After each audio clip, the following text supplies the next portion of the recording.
How can you empower people economically in a way that lifts poor countries as well as individual people? How can you fight climate change by making investments that are actually profitable over the long run? How can you figure out a way to get all the kids of the world in school?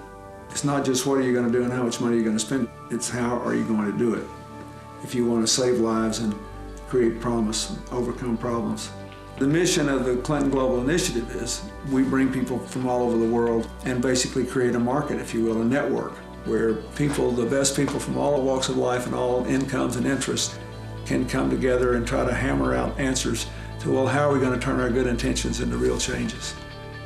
We meet at the opening of the United Nations every year, and we bring in world leaders that are coming to the UN, and we always invite people from the American government. We invite major CEOs and others, and we have 10 of the last 16 Nobel Prize winners are regular participants in CGI. We invite experts in the energy, education, healthcare, and economic empowerment, and then we bring in the people that are doing the work in low-income countries around the world.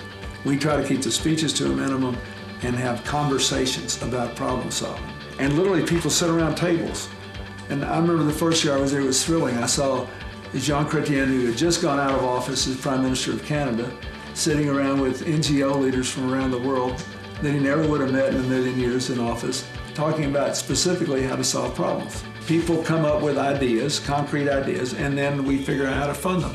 We have 1,400 commitments that have been made by several thousand people, often working together over 4 years, worth $46 billion that have already improved the lives of 200 million people in 150 countries.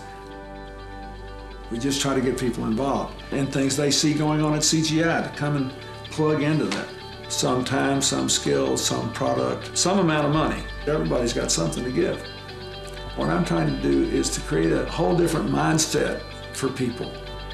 You know, and every time I start working on something, in the back of my mind, I want to put myself out of business. I think that's really important to think of your work like that. You always want to leave the next generation a new set of problems, not the same set.